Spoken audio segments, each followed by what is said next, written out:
Desde o começo dos tempos, o homem e a mulher vêm desobedecendo a Deus, o Criador de todas as coisas. A exemplo de Adão e Eva, que desobedeceram a Deus e receberam um severo castigo.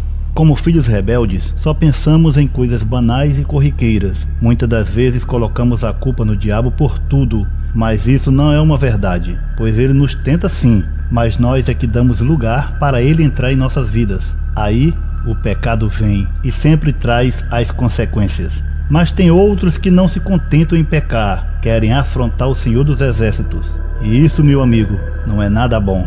Alguns recebem o castigo na hora, outros no momento certo, mas com certeza absoluta, ninguém brinca com o Deus vivo e fica impune. Cedo ou tarde a recompensa chegará. E com essa deixa eu começo o vídeo, mas antes eu pergunto a vocês: estão todos preparados? Com Deus ninguém brinca. 14. Quem não conhece a história de Sodoma e Gomorra, cidade de pessoas perversas que não tinham o temor a Deus? Lá foi onde começou o homossexualismo, por isso a palavra sodomia, que vem de Sodoma. O povo era tão ruim que quiseram fazer sexo até com os anjos que estavam na casa de Ló, mas os anjos cegaram a todos. As cidades foram destruídas com fogo e enxofre, e a mulher de Ló, que teve a ordem de não olhar para trás, assim como os outros, virou uma estátua de sal. Isso cai por terra os argumentos de que Deus só é amor e não castiga ninguém. Nosso Deus é amor sim, mas também é justiça.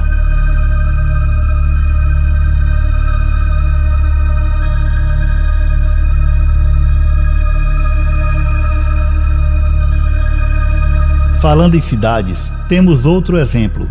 São Paulo, a calamidade e o terror veio com força total, enchentes e alagamentos, destruindo tudo, pessoas morrendo, árvores derrubadas, carros destruídos, jovens assassinando os colegas de escola. Isso é o peso do pecado e da depravação. Jovens que agora estão viciados em Netflix, que é uma porta maligna para as coisas demoníacas. Vários feriados que exaltam ao diabo, e isso traz consequências.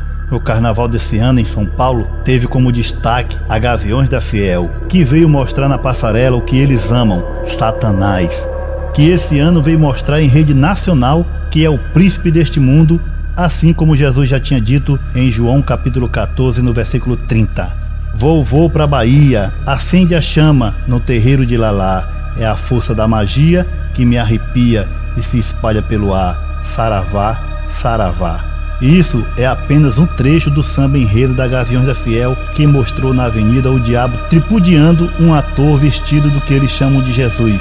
Cenas grotescas e blasfêmicas. Lembrem-se de quando um pastor chutou uma imagem de Jesus que os católicos veneram como Maria, a padroeira do Brasil. Não que eu ache isso certo, pois ele chutando mostrou muita falta de respeito. Isso aqui não funciona aqui, ó. Isso aqui não é santo coisa nenhuma. Mas a mídia bateu forte no pastor. Em todos os jornais impressos e televisivos, ele foi trucidado por todos. Provoca polêmica e indignação em todo o país. Ele agrediu a imagem de Nossa Senhora Aparecida durante um programa religioso transmitido pela TV Record ontem em São Paulo. Hoje, a Conferência Nacional dos Bispos do Brasil divulgou nota oficial. A CNBB lamenta a atitude do representante da Igreja Universal e diz que o desrespeito fere a liberdade religiosa e atrapalha o diálogo entre as igrejas. Temos gente que insulta Maria, que zomba de Maria. Será que nós vamos tornar tão ridículos? Para o jurista Celso Bastos, o bispo Sérgio von Helder desrespeitou a Constituição Federal e o artigo 208 do Código Penal. Agora, fazer isso com Jesus em plena avenida é motivo de aclamação. E o canal do Satanás, do Capiroto, do Coisa Ruim, a Globo Bosta, ainda entrevistou os atores que tiveram coragem de fazer essa barbaridade, de exaltar a performance. Que Deus me perdoe, mas isso não vai ficar assim, podem ter certeza. E já começou, e virá coisa pior. A Escola Gaviões da Fiel ficou em 9º lugar, e a campeã do Carnaval de São Paulo foi a Mancha Verde do Palmeiras, que é no campo e no sambódromo o arquirrival da Gaviões da Fiel. Que ironia, não? A Unidos da Tijuca, em 2007, também exaltou Satã no seu carro Abre Alas. Uma imagem gigantesca do demônio abriu o desfile da escola. Mas de repente, o carro alegórico pega fogo em plena avenida. E se não fossem os bombeiros, a tragédia teria sido pior. Teria sido uma resposta divina a tamanho desrespeito ao Criador? Só Deus sabe. Oremos, irmãos, pois tem muitas pessoas que amam a Deus em São Paulo. Que Deus tenha misericórdia. Comunista que participou de vários atentados no passado, defensora de regimes satânicos, a exemplo de Cuba e Venezuela, dona de frases toscas e cômicas, para não dizer deprimente, de vez em quando fazia sinais satânicos e falava coisas duvidosas. Disse em cadeia nacional até que pretende fazer pacto com Satã. Isso se ela já não tiver feito. E ser capaz de fazer todas as alianças necessárias com todos os segmentos. A gente fará aliança até com o diabo para combatê-los. A gente fará aliança até com o diabo para combatê-los. Enfim, ela foi afastada da presidência do Brasil, humilhada e recentemente tentou se eleger mais uma vez, mas não teve êxito. Haddad. Esse nome tem um papel forte na história judaica. Em 1 Reis capítulo 11, versículo 25, fala que Haddad era o inimigo do povo de Deus. E ele ainda prova isso no dia de hoje, tentando se eleger para implantar um regime que ia contra os princípios bíblicos e contra a família tradicional, além de ter como vice uma comunista que já disse ao vivo que não acreditava em Deus, assim como ele, que é amante dos orixás e do candomblé.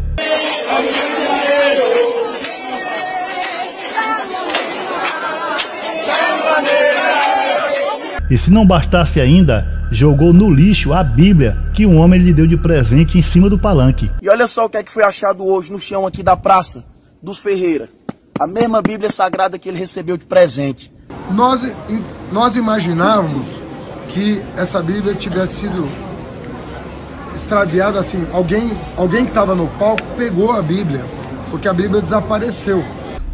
Um presente que me foi dado, uma Bíblia Sagrada, que eu dei para Stella colocar dentro de uma sacola, foi furtada, que eu dei para Stella colocar dentro de uma sacola. Nós imaginávamos que essa Bíblia tivesse sido extraviada assim. Alguém que estava no palco pegou a Bíblia, que eu dei para Stella colocar dentro de uma sacola, que eu dei para Stella colocar dentro de uma sacola. Erineudo, PT Acarape, Ceará, em 20/10/2018, Fortaleza, Ceará. Haddad, se de fato a Bíblia foi furtada, faz o seguinte, me mostre o BO. Mostre o BO com protocolo, com o escrivão delegado assinado direitinho. Haddad perdeu a eleição e ainda está respondendo à justiça por 32 processos. A história de Uzá é uma passagem na Bíblia bem convincente de que com Deus ninguém brinca, pois a Bíblia relata claramente que Deus o matou porque não levou em conta sua palavra e ordenanças. O fato aconteceu quando Davi, com todo Israel, subiu a Baalá de Kiriat Jearim, que está em Judá, para fazer subir dali a arca de Deus, o Senhor que habita entre os querubins, sobre o qual é invocado o seu nome. E levaram a arca de Deus da casa de Abinadab sobre um carro novo, e Uzá e Aiô guiavam o carro. E Davi e todo Israel alegravam-se perante Deus com todas as suas forças, com cânticos e com harpas, e com saltérios e com tamborins, com símbalos e com trombetas. E chegando à eira de Quidom, estendeu Uzá a sua mão para segurar a arca, porque os bois tropeçavam. Então se acendeu a ira do Senhor contra Uzá, e o feriu, por ter estendido a sua mão à arca, e morreu ali perante Deus. E Davi se encheu de tristeza porque o Senhor havia matado Uzá, pelo que chamou aquele lugar de Perez Uzá até o dia de hoje. E aquele dia temeu Davi a Deus, dizendo: como trarei a minha arca de Deus? Por isso Davi não trouxe a arca para sua casa, a cidade de Davi, porém a fez levar à casa de Obed-edom, o Geteu. Assim ficou a arca de Deus com a família de Obed-edom 3 meses em sua casa, e o Senhor abençoou a casa de Obed-edom e tudo quanto ele tinha. Isso aconteceu porque só quem podia tocar na arca eram os sacerdotes levitas, que para fazer isso eram consagrados com rigorosos jejuns e uma vida de oração. E Uzá não levou em conta o que Deus tinha determinado a todo o povo, pois até Davi temia tocar na arca de Deus. Muitos agora podem pensar que Deus é um carrasco, mas pense bem primeiro em acusar o Deus vivo, pois se ele fosse um tirano, ninguém estava vivo até hoje, porque somos todos pecadores. E ele também deu seu único filho para morrer por nós. Para que amor maior do que esse? Outro contratado da Rede Globo, o canal do Capiroto, já assumiu publicamente que é um satanista e que o mundo do ocultismo e das trevas o atrai e o deixa excitado. Casagrande foi um famoso jogador. Hoje, ele é comentarista do canal do Capiroto. Ele já veio várias vezes a público falar sobre ser satanista.